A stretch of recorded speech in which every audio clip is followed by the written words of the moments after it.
Welcome back to the Taped podcast, the most long-winded podcast in the world, mostly because last week was a bit of a fucking... yeah. It was a journey. It was a journey. As always, we are your hosts, myself, Mickey T. Amine, nostalgia. And, as you can already tell, we're doing an August recapping a bunch of albums from August that we thought were very notable, and all in all, just give our thoughts and opinions, and... yeah. Hell yeah. Enough bullshit. Let's get right into it. And the first album we're going to be talking about today is Microphones in 2020 by The Microphones. The latest album from Phil Elverum under the Microphones moniker, which has been debunked for a very long time now, but he chose to bring it back, and I feel like he brought it back in a really cool way, honestly. Like, this album is essentially a 45-minute song that has Phil basically talking about, the microphones, his life as a younger man, and, writing all this fantastic imagery about what the microphones essentially was and what it is now in 2020. And I love the instrumentation on this album as well. It's just gorgeous. It's just emotive as hell. It's so intricate. It's pretty intimate, and it works well with what Phil is saying on here.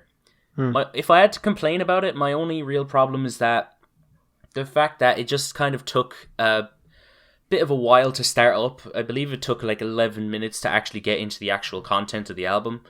But that's really it, as I was pretty much blown away by what I was hearing here. It's honestly one of my favorite things that I've heard from this. And I'm relatively new to Phil's music too, so it's pretty nice going through some of his more popular albums and then coming to this. And yeah, I've been loving it so far. Yeah, I agree. It's really hard for me to dissect this because I was kind of blown away when I heard this. It really does feel like a significant piece of music, and Phil has proven time and time again that he is an expert at representing his thoughts and his feelings and emotions and storytelling in music. And, in musical form. And this is another example of that. And it's just an incredible journey. I think that the story, the kind of repetitive instrumental that also, I think, changes up at, perfect times to add, intensity, to add, emotion to specific segments of the story is perfect. I actually don't really mind the opening, 11 minutes. I think the build-up is fantastic, especially when you put this whole album alongside the video accompaniment that was up on Phil's YouTube, which is basically a very long slideshow of photographs. A lot of the photographs are relevant to the topics that are being spoken about. For example, there was one specific part of the song where he was just listing off different ages, and every time he would, a photograph of him progressively getting older would go up in the video. So I think that whole arrangement suits the song perfectly, and I have listened to the album without the arrangement. I've listened to it with the video arrangement, and I actually do think the video adds a lot to the music here. And overall, that's true, I agree. Yeah, overall I think this is an incredible piece of music, and just a really exciting project for someone who's been a fan of Phil's music for a long time, to be able to kind of get this view into how he started off with the microphones, and to get another Microphones album after all these years. So I think this is I'm very happy with this. I absolutely love this project. And yeah, contender. I think this will be a contender for one of the better albums of the year come December. That is something I will agree with too. And of course, since there's literally only one track on here, we'll just skip right to the score. I think this album's a 9. I think this is a light to decent 9. Moving on, we have Limbo by Amine. This is the sophomore album from Oregon rapper Amine, and I like a lot of Amine's tracks, but he's never really had a project that stands out to me at all.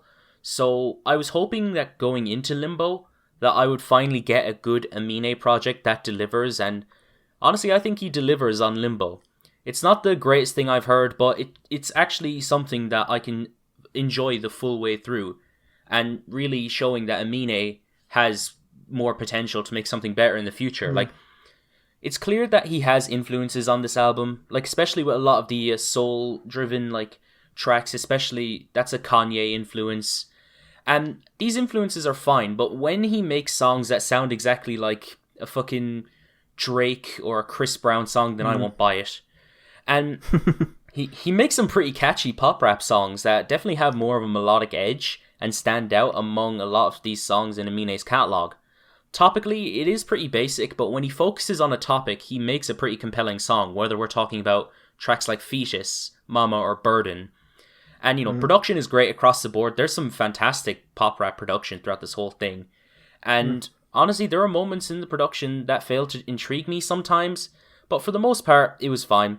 Some of the features were pretty good. I especially loved the Injury Reserve feature, rest in peace to Groggs. But there was a couple of features that disappointed me though, like the Slow Tie and Jid features just underwhelmed me a bit. But other than that, I enjoyed a lot of what Amine offered on here, and I enjoy Limbo. I think this is his best project thus far. Definitely agree with you there. I was never really a fan of Amine's music. I always found it just underwhelming. It kind of lacked its own identity, and as you said, he always had a knack for kind of making his influences quite obvious in his music. But I do think that Limbo is an improvement pretty much in every field for Amine.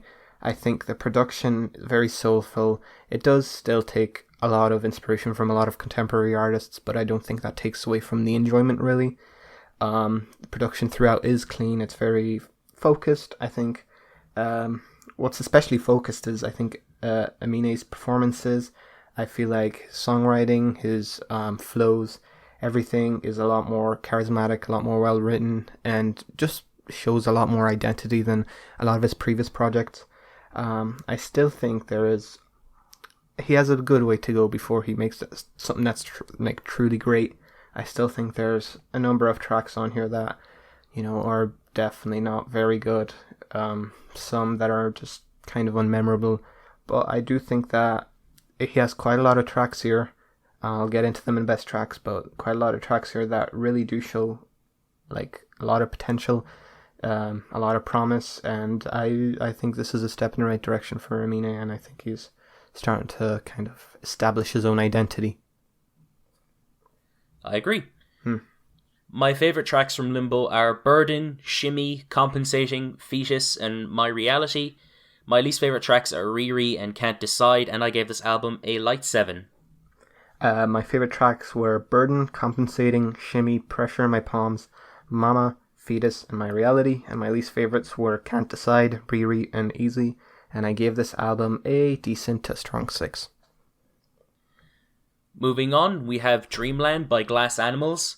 This is the third studio album from the UK-based indie electronica act. And Dreamland sees the group embrace a lot more of a kind of trap and hip-hop twist to some of the indie pop production on here, and it comes off like a biography in the lyrics too, but the way that I see it, this is just an uninteresting biography accompanied by some mind-numbing and painfully uninteresting production. Like, most of these tracks to me feel just kind of lifeless, a bit too clean, really bland. They lack so much personality, and they just get lost in a cacophony of like overblown synths and vapidness. In other words, it's too much of a vibe. Yeah. I genuinely can't stand some of the vocal performances on here too. They seem so processed, like nondescript, annoying as hell, and they don't have much charisma to them, and they really do get lost in a lot of what's going on in the production. Like, the interludes, I guess, add some sort of like cohesion, but they just kind of ruin the flow of the album for me. Like, there's a couple of good moments, however, like Denzel Curry on Tokyo Drifting, even though he wasn't really there for more than 15 minutes. And the opener wasn't too bad. But Dreamland is just okay. Like, it's just pretty monotonous. Like, the song Tangerine reminds me of Hotline Bling for some reason. And I think I'll just leave it at that.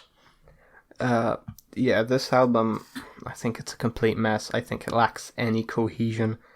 I feel like there were some good ideas here, but the execution everywhere ranges from just wildly uninspired and generic to just straight up sloppy and all over the place, unenjoyable. I think it just tries to do too much and cram too many ideas, like even segments of the song I like Tokyo Drifting with Denzel Curry.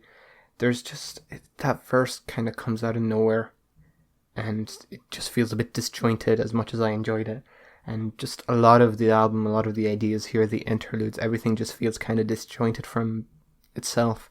I also don't really understand the vaporwave aesthetic over everything when this album has absolutely zero to do with vaporwave. I just feel like it's a trendy thing to do. I feel like they're just using vaporwave as just, oh looky, we're quirky and unique. There's no vaporwave on here at all. What do you mean? Yeah. It's an odd one, and it's just a mess. I can't really recommend this to anyone. It seems directionless. It's pointless. Its high points are very few and far in between, and I don't think it justifies anything here. I think it's just a very weak album. I agree. My favourite track was Dreamland and Your Love Deja Vu. The worst tracks are Domestic Bliss and Tangerine, and I gave this album a light 4. My favourite tracks were Hot Sugar and Tokyo Drifting. My least favourites were Tangerine, Space Ghost, Coast to Coast, Melon and the Coconut, and Domestic Bliss, and I gave this album a decent 3. Alright. Next we have Dos Siki by Dos Monos. This is the second album from the Japanese experimental hip-hop group, and I believe they're signed to the same label that Clipping and JPEG Mafia are on. I can't confirm or deny that. Fair. But this album is really short at only 4 tracks. It's more of an EP if anything, so I'm a bit underwhelmed with that. But we did get material that's just all killer, no filler. Like, the production is fantastic throughout this entire album. It's just back-to-back bangers with some great sampling, sweet bassy, almost classic hip-hop influenced sounds, and some killer flows from Zojit, Titan Man, and Botsu. Like, it's just so great. It's all chaotic in a sense, but it just works to me. And the Injury Reserve feature, again, was just brilliant on here. Again, R.I.P. Grogs. R.I.P. Grogs, Of course, just like, for how short it was, it just packed a lot of punch. Personally, I still prefer Dos City, but Dos Siki is still just as good, I would say. And yeah, I enjoyed a lot of what Dos Monos had to offer on here. I think all killer no filler describes this perfectly, because I don't think there's a track on here that isn't fantastic. I think the 4 tracks, while very brief, just pack so much energy, so much craziness, so much eclecticness. Just, that's probably not a word, but they just have so much going for them in so little time. They just leave such a lasting impression. I think the flows are incredible. The feature from Injury Reserve is fucking fantastic. I think it's, for what it is, for its length, I think it's a fantastic follow-up to their debut, which is one of my favourite rap albums of the last decade. But I do think that the length really does bring it down, and in the long run, I don't think this will be a defining moment in the band's, the group's career because of the length, because of how short it is. And yeah, I think the length really does bring it down, because it just doesn't leave as much of a lasting impact as it would have, because I really believe that the songs on here are amazing. And yeah, it's just, this is an LP, and you have to kind of rate it as such. And if it was an EP, it would be one of the best EPs of the year, but I do have to kind of bring it down a bit. Fair enough. My favourite tracks were Estrus and Aquarius. I don't really have a least favourite track, and I gave this album a light 8. My favourite tracks were all of them. I didn't have a least favourite. I gave this album a light to a decent 8. Next, we have Alphaville by Imperial Triumphant. This is the 4th studio album from the New York avant-garde black metal band, and Alphaville sees the fusion of the experimental side of jazz as well as black metal, and I feel like it all culminates together to create an album that's just so damn unique for its genre, and it's one of the more creative albums and creative black metal albums in general that I've heard. Like, Imperial Triumphant used the most abstract sounds that they could really fit on couldn't really find on any black metal albums. The progressions are brilliant. The chord progressions are so good. The playing is fantastic. I love how hellish the soundscapes are. The vocals are just monstrous. The themes are great. And some of the sampling is just hilarious to me. Wasn't there like a barbershop quartet at one point? So, I thought that was hilarious. And I feel like it builds so much suspense and tension with its sound too. If I have to complain about anything, there were a few moments in the first couple of tracks that caught me off guard and maybe felt a bit underwhelming and a bit jarring at points. And the ending was a bit underwhelming, but that's really it. Honestly, I enjoyed this quite a lot. It's probably one of my favourite albums of the year so far, if I'm being real here. And I'm interested to check out a lot of Imperial Triumphant's work.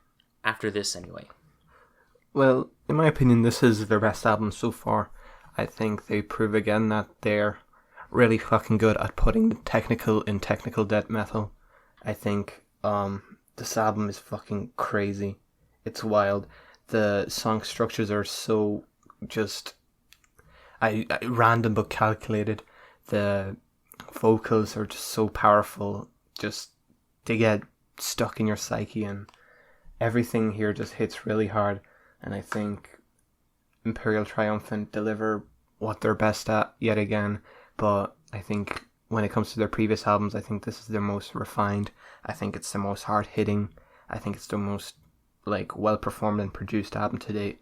And if you're a fan of this kind of stuff, and if you're a fan of Imperial Triumphant, then this is something you have to hear. I think this is their best album so far. Fair enough. My favourite tracks were Atomic Age, Transition to Mercury, and City Swine. My least favourite track was Rotted Futures, and I gave this album a 9. My favourite tracks were... Whoa, a 9. Damn. Yeah. My favourite tracks were Rotted Futures, City Swine, and Atomic Age. My least favourite track was The Greater Good, and I gave this album a decent to strong 7. Ooh, the contrast. Hey. I wasn't expecting a 9, to be honest, but hell yeah. I wasn't expecting a 9 either, but here we go. I kept getting mixed up with the notes here, and I kept thinking this was a fucking Alphaville album. Alphaville sounds like a fucking Monster Energy kind of thing, if we're being real here. Alphaville, aren't they like the German band that sang Forever Young? I wanna be forever I don't know. Young. That's Alphaville, I think. Oh, fair. So I kept getting confused. Kept going on this wrong album of the year page. Of course. Alright, next we have 7G by A.G. Cook. Oh, this is the sophomore album from producer and PC Music founder A.G. Cook, and obviously he's well known for his work with PC Music, and he's a great producer himself. That's been a part of some brilliant projects like Charlie's, XCX's albums, Charlie and How I'm Feeling Now. And I was wondering what an A.G. Cook solo album would be. And to be fair, this is ambitious as hell, as this is a 7-disc album with 49 tracks, and it's at a 2 hour and 40 minute runtime. Oh fucking boy. Each disc goes for a different sound and a different variation of the normal things you'd expect from him. Personally, I enjoyed disc 3 and disc 5, but I enjoyed most of the material from 1 and 5, but it's way too long for its own good in my opinion. It takes a dip in quality really easy. A lot of the material is pretty inconsistent on some discs. The last 2 discs I think are just an absolute mess. And I just wasn't really... I was hoping that this would be good, because long albums tend to be good at times when there's a lot to offer from it. Like, for example, when you're talking about a Swans album or something like that. But unfortunately, I feel like it just doesn't do a lot in the time that it's given. It doesn't give me much of an incentive to come back for another full listen. Like, it's a fair attempt, but it just left a lot to be desired, unfortunately. Yeah, this is a fucking trip. I don't know what to really say about this project. I think that there's a lot of fantastic ideas, and I mean a lot. And I don't think there's really not that many tracks on here, even though it has 49 tracks. There's not that many duds on here, I don't think. I just think this was, as an album, just far too ambitious. I don't think, PC music really... I think you need to do something really special to make a fucking 3-hour PC music album really, like, work. And I just think there's enough material here for, like, 4 decently lengthy albums. And just 3 hours of this, it just kind of fucks you up, really. I don't know what to say. I think the production here is fantastic. I think that A.G. Cook really explores some fantastic ideas. I just think that ambition kind of got in the way here, and he could have had good material for a while to come now, and instead he's releasing it all in a 3-hour project that is, in my opinion, just far too much. It's far too ambitious, and there's just too many tracks in between that are forgettable, that are just maybe would stand out like more if the album wasn't this long, if they had a bit more room to shine, but it's just completely crammed. Everything's crammed in there, and it's really hard to get through. Yeah, you should have seen me listening through it in one listen. Holy fuck. Yeah, me too. I did it in one listen as well. I feel like it would have been better if we listened to it in like different chunks instead of going through the whole thing. He released it in one go, so I mean, fair enough, I guess. Not our fault. Of course. My favorite tracks from 7G are Gemstone Break, Mad Max, DJ Every Night, Triptych, Demon, and Official. The worst tracks, in my opinion, are Chandelier, No Yeah, Green Beauty, Unreal, and 2021. And I gave this album a strong 6. My favorite tracks were A to Z, Gemstone Break, Silver, Superstar, Illuminated Biker Gang, Overheim, DJ Every Night, Car Keys, Anything Could Happen, Official 2021, Today, Show Me What, Crimson and Clover, which is probably like 2% of the album. And my least favorite tracks were Drink Blood, Mad Max, Oracle, Feeling, Walled Hammer, and Chandelier. And I gave this album a light to decent 6 out of 10. Next, we have Immersion by Primitive Man. This is the latest album from the Colorado-based sludge metal and doom metal outfit, and I feel like the band do what they set out to do with a lot of success, that being creating an intense experience with distorted, loud, and sludgy riffs with a dark atmosphere and monstrous vocals. But I feel like it doesn't really do much outside of that. Like, these tracks are produced very well, they sound class, but majority of the time it's not adding much to the doom or sludge metal sounds. But I still fuck with this a lot. It has its standouts for sure. It was a relatively easy listen for me, and an experience that was decent enough for its short runtime. I know this isn't considered their best, and I'm going to go through some of their discography, but for now, I think this is a serviceable album. If you like if you like your doom and sludge metal, then you might like this. And yeah, that's all I really have to say. Yeah, for me, Immersion is just more the same for Primitive Man.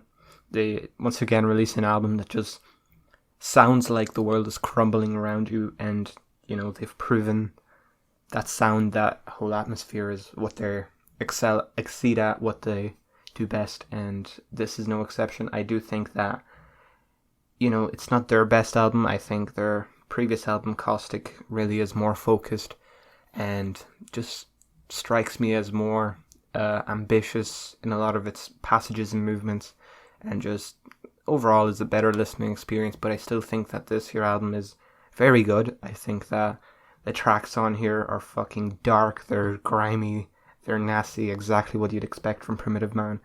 And overall, I do think this was a very, very good listening experience. I don't think it's the best album I've heard this month, and I don't think it's the best album that Primitive Man have done in recent years. I might go out and check Caustic after this. Yeah, you should. Alright, my favourite tracks from Immersion are Menacing and Entity. My least favourite track is Infinity, and I gave this album a decent 7. My favourite tracks were The Lifer, Menacing, and Consumption. My least favourite track was Entity, and I gave this album a light 7. Next, we have King's Disease by Nas.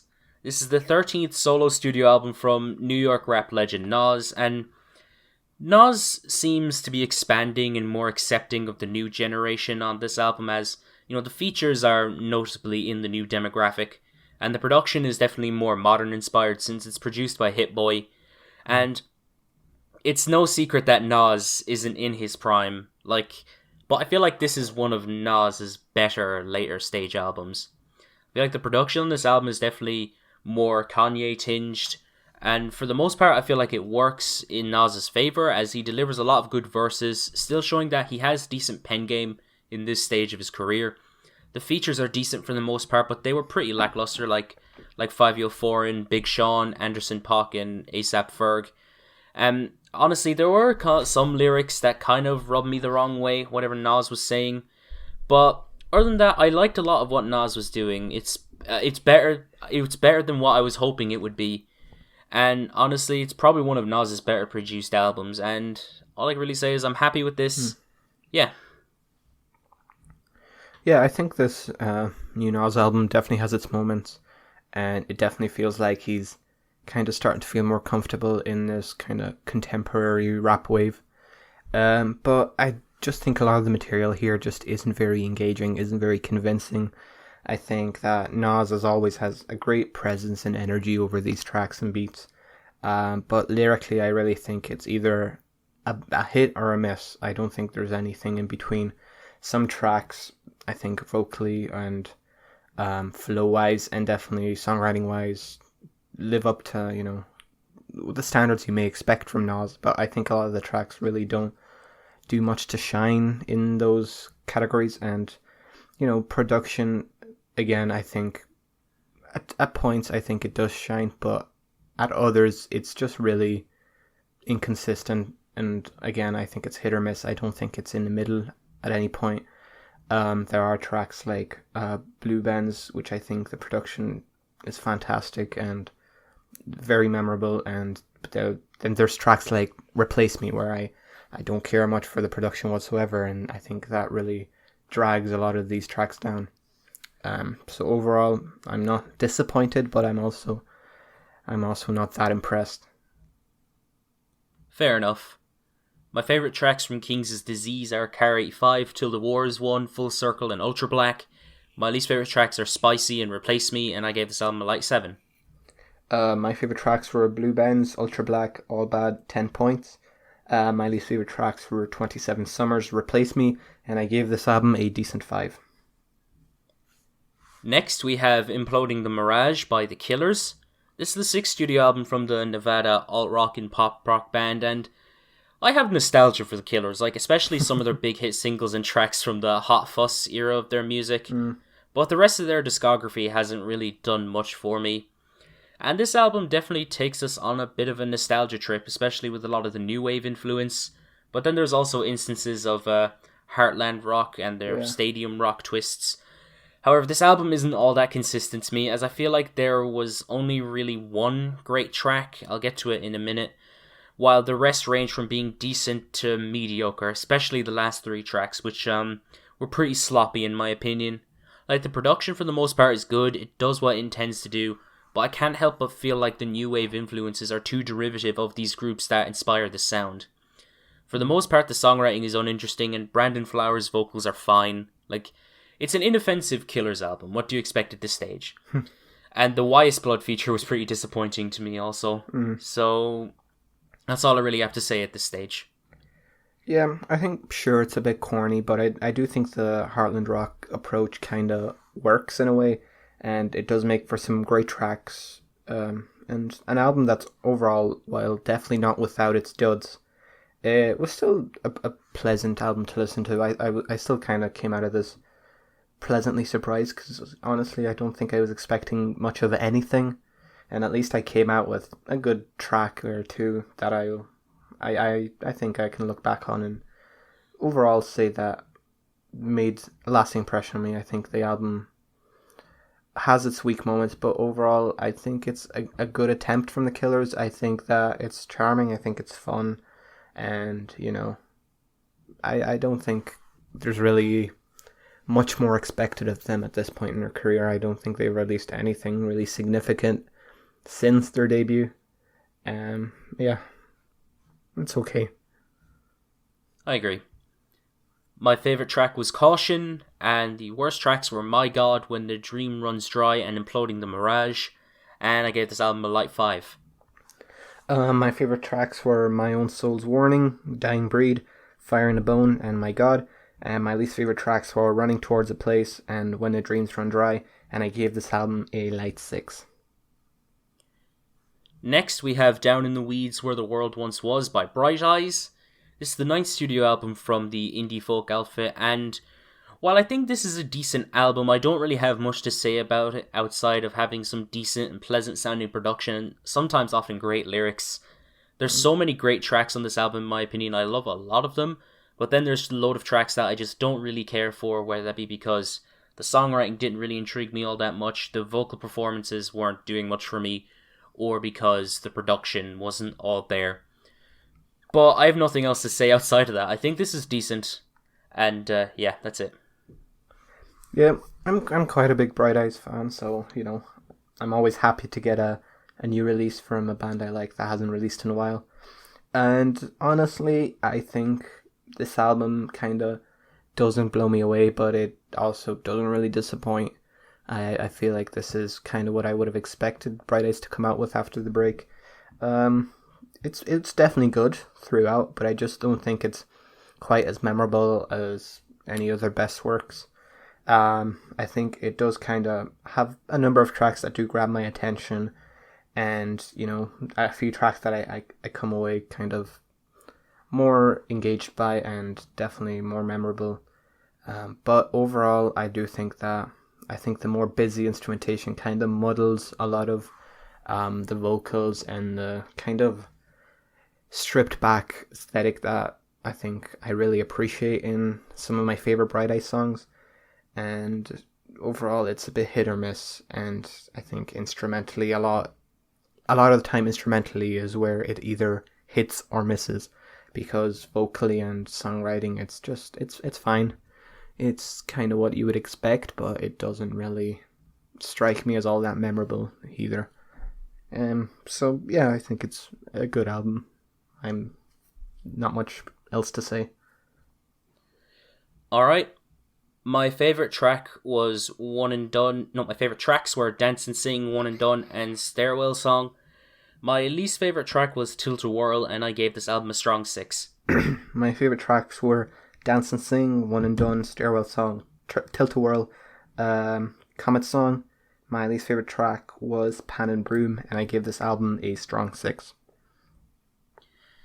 Next, oh boy, Consuming the Flame, Open Excercises in Group Form by Matmos. This is the latest album from the experimental electronic duo Matmos, and personally I've never really been a big Matmos fan. I can appreciate the creative concepts of the albums like Plastic Anniversary, but at the end of the day, they kind of underwhelm me. With this album though, the concept is that they compose the album with like 99 different musicians who are asked to contribute by playing anything that they wanted, so long as the tempo of any rhythmic material was set to like 99 beats per minute. Yeah, ambitious, and it's also 3 hours long. But I'm intimidated by the number 3, okay? Leave me be. But yeah, this again underwhelmed me. I like some songs, and it definitely has its brilliant highlights, but it misses a lot of the time for me. It just kind of dragged on for way too long, as expected. The ideas and sounds they explore are great, but like all the weird moments where they just fuck around with text-to-speech and shit just do nothing for me. And like, I'm not going to sit down here and listen to this whole thing in its entirety again, because to put it simply, it's a bit too ambitious for its own good, in my opinion. Like, I can take some songs from here that are pretty cool, and the clipping parts were really nice, but nah, I'm not listening to this for 3 hours. Yeah, remember when I said the A.G. Cook album was full of great ideas and songs, but was just way too long and ambitious? Yeah, this is the exact same thing, except it's even longer. You know, I do have a soft spot in my heart for Matmos, and I do actually really like a lot of their compositions, especially Ultimate Care 2. I think that was a brilliant album, and still to this day it kind of blows me away how they made such a great like IDM album using a fucking washing machine. And yeah, I think Matmos definitely have their place in, you know, electronic music. And an ambitious project from them is what's expected. But it's just too long. It's just hard to really sit through. There's some moments on this that feel quite awkward and just not very entertaining. I think honestly the most memorable part about this album was some of the weird vocal work. What was that track about, like Netflix? Oh yeah, that? Yeah, that track was that was funny as fuck. I actually just died laughing listening to that shit because I thought it was so fucking creative. I don't even remember which one it was, but it was so fucking cool. I think it was, God, Platformalism. I think it was that track. Probably. There's a lot of tracks here. I don't know. There's too many tracks here. Yeah, too many tracks. It's too long, too ambitious, but also not bad at all. Yeah, my favourite tracks from Consuming the Flame open exercises in group form, yes, I'm going to say the full title, are No Concept, In the Shape of Beasts, Circle of Swords, and Thyrsis. I don't really have a least favourite track because I don't remember the rest, and I gave this album a 5. My favourite tracks were Adam's Apple, Thyrus, Circle of Swords, No Concept, Cocktail Party, How Glad I Am, Nice Men in Stable Relationships, Saraband, Platformalism, Blessed Order of, and Boom Chicka. My least favourite tracks were I Voxelman, Revelatory Mint Clot, and Extraterrestrial Masters, and I gave this album a light 6. Next we have Whole New Mess by Angel Olsen. This is the 5th album from the Illinois singer-songwriter, and I love the shit out of this album. I'm just gonna get right into it. I loved her album All Mirrors last year, which was a highlight for me in 2019, and when I listened to it recently, I love it even more. But with Whole New Mess, basically, this is a rework of a lot of tracks from All Mirrors, but done in a more stripped back and raw aesthetic, keeping with a DIY vibe that we've been getting a lot this year. And I feel like this solidified this album as one of the best albums of this aesthetic in 2020. The production on this thing, of course, it's raw in its presentation and stripped back to more organic guitar-driven sounds, and I love the simplicity of it all. It leaves a lot more emphasis on what Angel Olsen is doing, especially with her gorgeous vocals, the poignant songwriting. Plus, I love the reverb on her vocals. It makes it a real vibe. The recording is great to me. I do not care if you're going to bitch about the recording. I love the recording. I think that it makes the songs better than some of the ones on All Mirrors, and I like how intimate it gets. And honestly, this is one of my favorites of the year. I love the shit out of this album more than I expected to, honestly. Like, hearing that this was going to be more stripped back was a bit of a yikes to me, but honestly, after listening to it a few times, like, I just love the shit out of this album. Not much else to say there. I think it's just as good as All Mirrors, and yeah, I think this is a really good attempt from Angel Olsen. Yep. I was also a big fan of All Mirrors last year. I had it at number 3 on my year-end list. I had it in my top 50 of the decade. And one of the things that struck me about that album and why I just really was so amazed by it was how grandiose and ethereal and just epic the production was. And I was definitely more used to Angel Olsen kind of making more stripped back, reverby, just very intimate songs. So I think that twist on her music just blew me away. And here we kind of get what maybe would have been expected for Angel Olsen to have released last year, a more stripped back, reverb heavy, acoustic-y just rendition of a lot of the tracks on All Mirrors. And I think it's great. I think that the different approach aesthetically adds a lot more to the tracks while not taking anything away from the original material. I really do think that these tracks kind of have their own identity here. I don't think a lot of them are completely comparable to the ones on All Mirror. Maybe Lark Song, I think, sounds pretty similar on both. But overall, I do think that this kind of has its place in the discography. I think it's a great album. I don't think it's as good as All Mirrors, but I do think it deserves respect as a standalone release.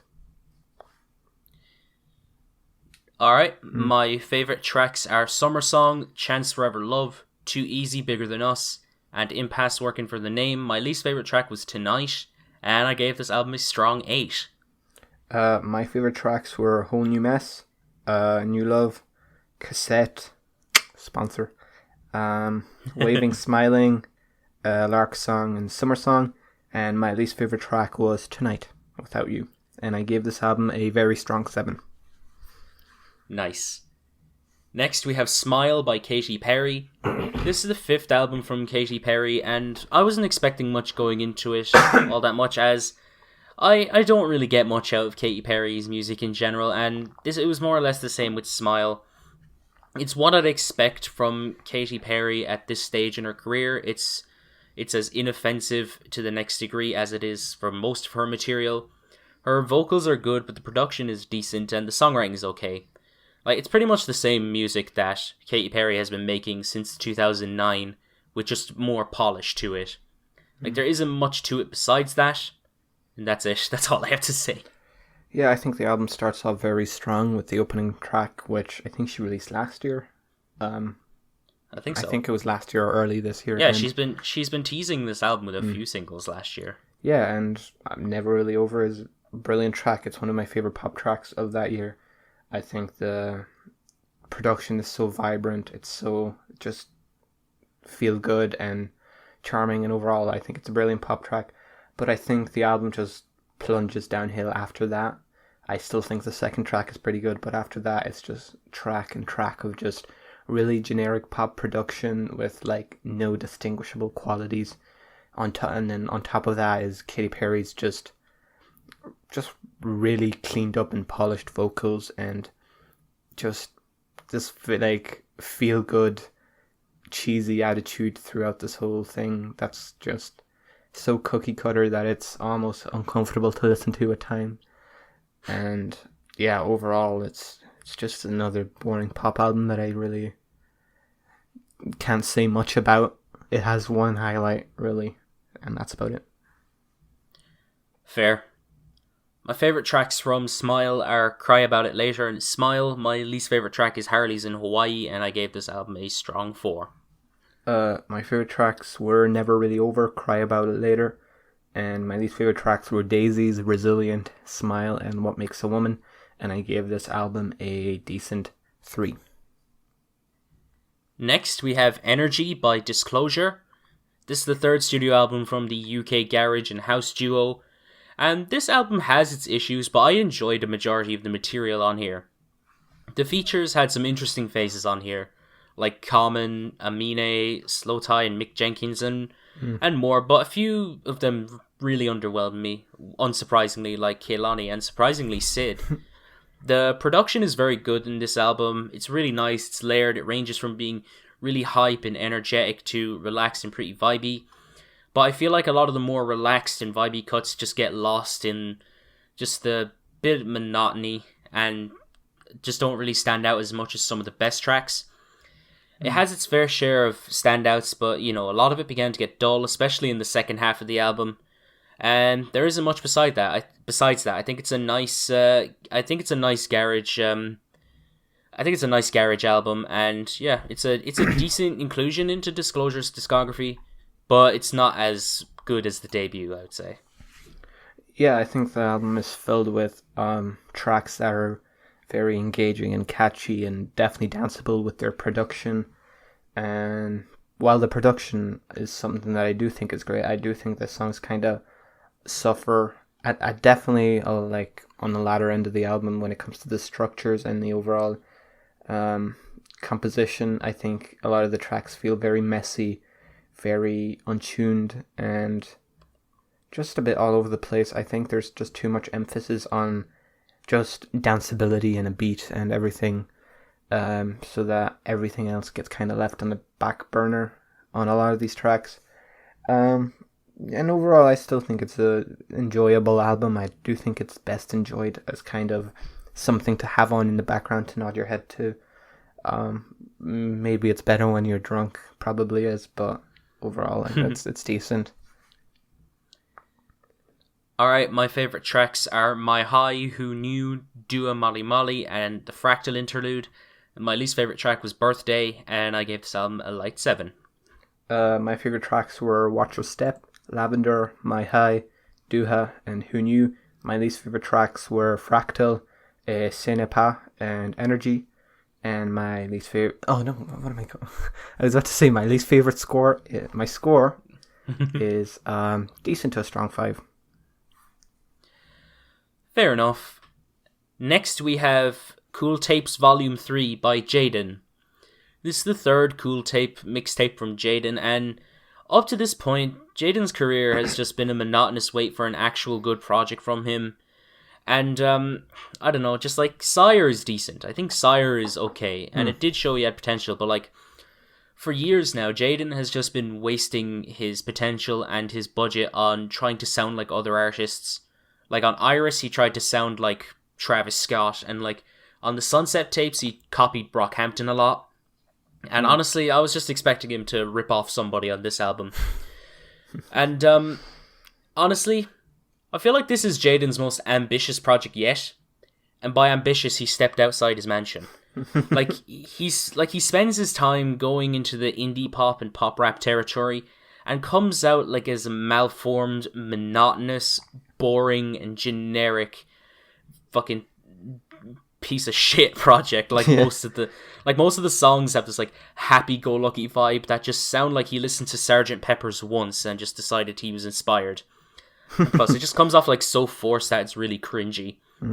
And he does keep the biting a bit to a minimum, but there were moments where I felt like he was ripping off Mac Miller, especially with some of the flows and some of the inflections that he was using. And honestly, Jaden at this stage is just creatively bankrupt. That's just like one way you could describe him. And it's another failed attempt from Jaden, in my opinion. There's not much to this. Like, I feel like he's just more invested in as a personality rather than a fucking actual artist. That people eat this shit up anyway, but it's just nothing to me. It's another failed attempt from Jaden, in my opinion. Yeah, I have very little to say about this. I think that it does have some good ideas. But a lot of this album is just so fucking catatonic and undercooked and monotonous that it's just hard to sit through. It is a real chore to sit through some of these just long-winded indie pop inspired just boring messes of tracks, and I don't know. I don't know where his career is going. I think he does have potential, but I don't know. It's just so there's just nothing really significant about this release. Yeah, yet another insignificant album in Jaden's career, I think, and we'll see where he goes from here. We'll see. Yeah. My favourite tracks from Cool Tapes Volume 3 are Young in Love, Cabin Fever, and Photograph. My least favourite track was Deep End, and I gave this album a light 3. My favourite tracks were Rainbow Bap and Cabin Fever. My least favourites were Everything in the Hills and Photograph, and I gave this album a light 3. Next, we have Inner Song by Kelly Lee Owens.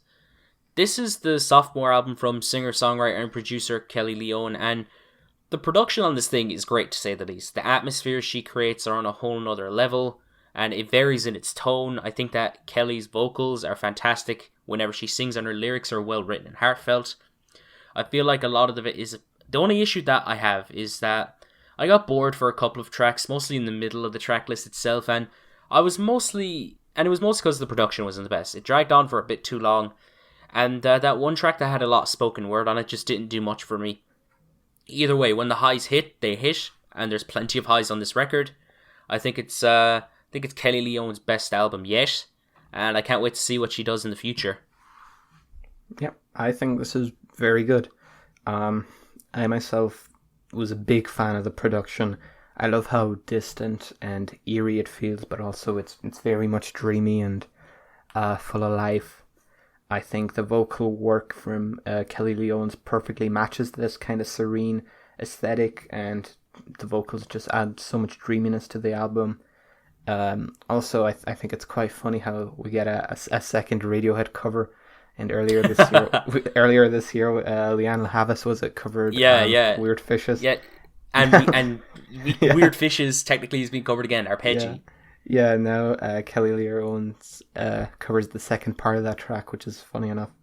But I'm open to more Radiohead covers. I love Radiohead, but that's beside the point. This album, I like Radiohead. Very nice production and very nice songwriting. I like it. Me like it. Mm-hmm. My favorite tracks were Wake Up, Arpeggi, Flow, and Rewild. My least favorite tracks were G-Net and Corner of My Sky, and I gave this album a strong 7. My favorite tracks were Arpeggi, Melt, Jeanette, Night, Flow, and Wake Up. My least favorite tracks were On and Corner of the Sky, and I gave this album a decent 7. Next, we have Shabrang by Sevdaliza. This is the sophomore album from the Dutch-Iranian singer-songwriter, and I'm not familiar with her music, but I'm interested in what she's done on Shabrang. I think the production on this album is atmospheric, and it's really minimal. A lot of the time, these sparse instrumentals just sound incredibly beautiful. I think Sevdaliza herself is a great vocalist that matches the beauty of the instrumentals very well with some heartfelt and intimate songwriting and heartfelt and intimate performances. I have issues with it though, as times the instrumentals are just way too skeletal to keep me invested, and sometimes when Sevdaliza uses a lot of vocal effects, it doesn't really work in the right ways for me, and the tracklist is about 3 or 4 tracks too long. If you just trim that down, then I probably would have enjoyed it a lot more. But with that being said though, I still think this is a really good album, and I'm really interested to see what Sevdaliza can do next.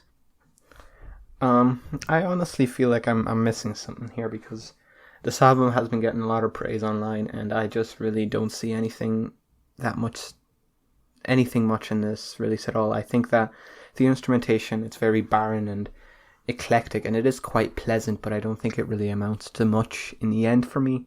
I think it has very few tracks that are truly memorable or stand out to me. It doesn't have any moments that are like bad at all.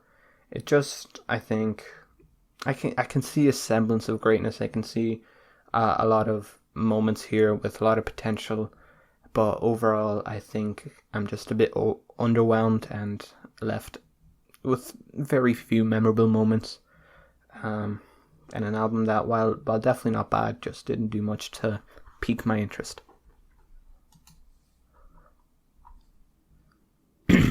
We good? Yeah. Alright, next one. Are we on best and worst tracks now? Huh? Oh, yeah, you're correct. Mehal? Yeah, we are. Oh shit, I didn't hear you for a sec. 1 second. My favorite tracks from Shabrang are Wallflower, Golby Galdoon, I hope I'm saying that right, and Human Nature. My least favorite track is Habibi, and I think this album's a decent 7. My favorite tracks were Shabrang and Wallflower, and my least favorite track was also Habibi, and I gave this track a decent 5. Album. Yep, album. Next we have Jaguar by Victoria Monet. This is the debut album from the California singer-songwriter. This album is relatively short, and it's contemporary R&B that blends elements of funk, dance pop, R&B and neo-soul, and I feel like this is decent, but I find it very hit or miss, as often I felt like some of the production was a bit underdeveloped and at times too spacey. One track had a sample that just annoyed the shit out of me. But when the production is intricate and it hits, it hits. The lyrical content isn't all that deep. She writes some intimate and sensual songs that are honestly pretty catchy, and the tracklist has plenty of standouts and it's just decent. But if you're into stuff that blends like all these genres together with a relatively short runtime, this would be the project for you. I think this is just decent. Yeah, emphasis on decent and emphasis on short, because I think the album, has a lot of good moments, a lot of great tracks, but overall I think the 25-minute track length kind of hinders it from really amounting to much in terms of memorability, long-lasting impact. I think that some of the tracks feel a little underdone, which on top of the already short album length kind of leaves some more substance to be desired here. But overall, I still enjoyed a lot of tracks here. I still came out of this album with more highs than lows. And yeah, I think it's a nice little R&B project. And I hope to see some better stuff from Victoria Monet, because this shows a lot of potential. I think there's a lot of tracks on here already that are very good, and I think if she can kind of expand on that, then she definitely has potential, because this is the first album I'm hearing from her. Yeah, I'm underwhelmed, but also I see potential, and my interest is piqued. I am hopeful. I'm hopeful for Victoria Monet. Mm-hmm. My favourite tracks were Experience, Touch Me, and Jaguar. My least favourite tracks are Go There With You and Dive, and I gave this album a decent 6. My favourite tracks were Moment, Jaguar, Experience, Go There With You and Dive, and my least favourite tracks were Big Boss and Ass Like That, and I gave this album a decent 6. Next we have Everything Means Nothing by Blackbear. Bruh. Holy fuck. Alright, let's cut to let's get on with it. This one's shit. it's straight up, Blackbear is fucking awful. This album is just fucking terrible. There's no other way around it. This is music for white people who don't check their credit card because their dad owns a law firm and they don't have to worry about money. Blackbear puts white people into pop rap. Blackbear is... it's just shit. I don't know. It's really shit. I don't know. I don't know what it is that people see in these guys that do fucking pop rap with just the most minimal and shitty stuff to them.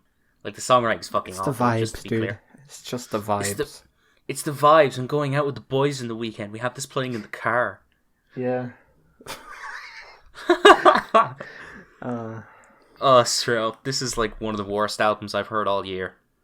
Like, honestly. It's literally up there with fucking Southside by Sam Hunt. Like, holy fuck, I hate this so much. Yeah, this was bad. Fucking 0. Yeah. Oh, no, I didn't give it 0. I gave it a 1. I gave it fucking 0, flat up. Best tracks? None. Worst tracks? None. All of them. All of them. Alright. Moving on. Alright. Moving on, we have Top Shotta by NLE Choppa. This is the debut studio album from the Memphis rapper and 2020 XXL freshman. And Choppa gained some traction off of the whole Shotta Flow series, and he's been on the come up as of late with the highest profile of the newest generation. And of course, he's now a XXL freshman. But I feel like he has a flow and a distinct voice, so he has potential, but it hasn't been met yet on Top Shotta, and doesn't really define much for NLE Choppa as a standout figure in trap, as this thing is bloated as hell with 20 songs with a lot of filler. I'd say if you cut out like all the filler and the mediocre tracks, then it would have possibly been something decent here, but nah. I enjoyed a few tracks here and there are a lot of admirable things about this project, like the more introspective themes, his flows and his deliveries. But I feel like there are beats that are good, but it has a habit of being way too generic and way too tacky. Like, some of these tracks often feel overbaked or underbaked, and they just feel so fucking half-assed and thrown together. Like, he's not the worst auto-crooner in the world either, but his vocals have a lot left to be desired in that department. Other than that, I feel like this is just okay. It's decent enough for NLE Choppa, and, hopefully he does find some better production and does kind of trim down the fat and get off the filler trap wave. But for now, this is just okay.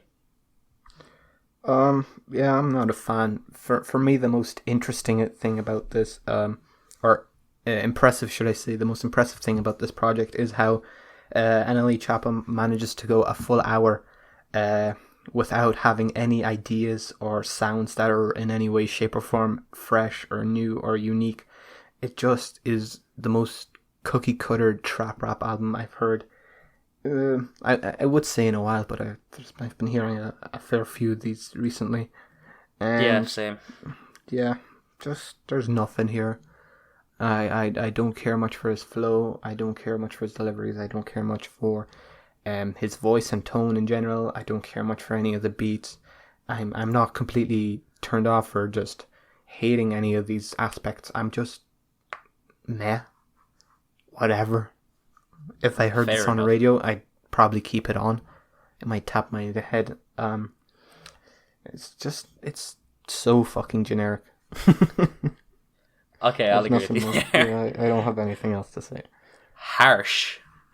My favorite tracks were Walking Down, Narrow Road, Who the Fuck in My Trap, Gamble with My Heart, and Depression. The worst tracks are Make 'Em Say, Daydream, Shotta Flow 4, Shotta Flow 5, Neighborhood Watch, and Made It Happen, and I gave this album a decent 5. My favorite tracks were Make 'Em Say, Who the Fuck Up in My Trap, and Narrow Road. My least favorite tracks were Molly and Made It Happen, and I gave this album a light 4. Harsh. I mean, light 4 is not the worst. Yeah, true. I mean, 4 is my meh range. My meh range is like 5 or 4. 5's my okay range. Fair enough.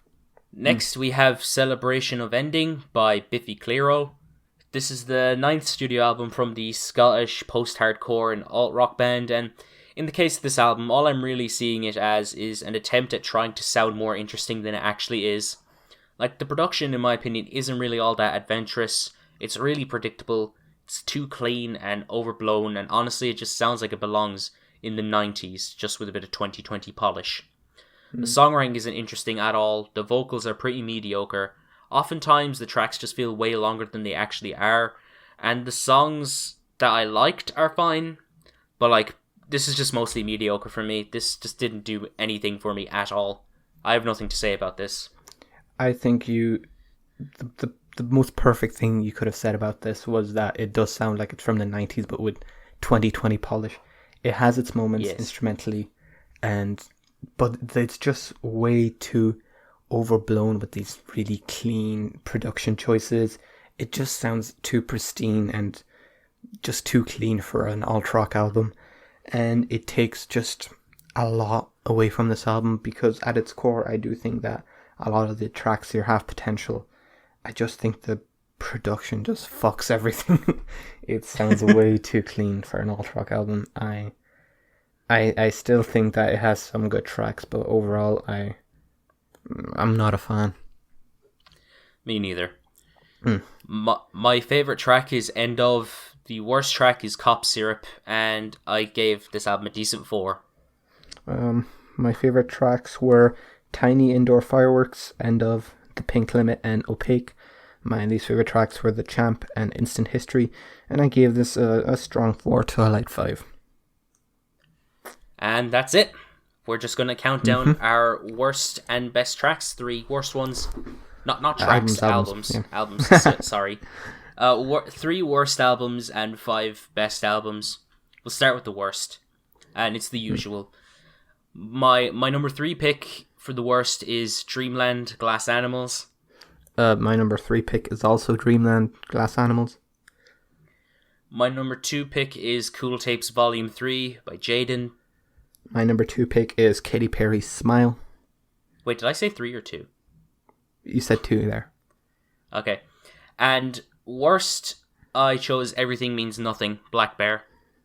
I also chose Everything Means Nothing by Blackbear as my worst album of the month, by far.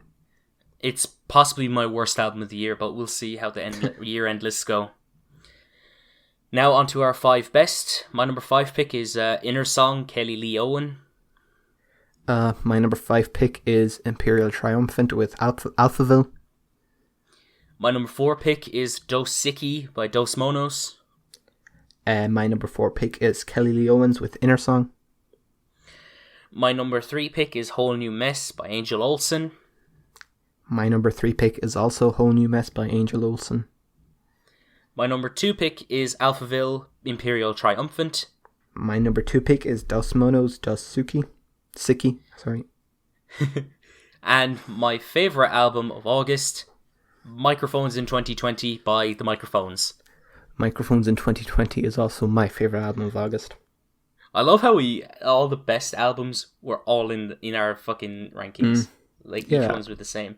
Yeah, so same good. 5 albums. Yeah. Anyways, that's it from us today for this edition of the Taped Podcast. Thank you so much for checking out today's episode. What were your favourite albums from August? Just let us know. Don't say Blackbear. Do not say Blackbear or else we will boot you. And, of course, as we mentioned last week, next week we are going to be doing a Swans Worst to Best with more guests. And, yeah. See ya. Peace.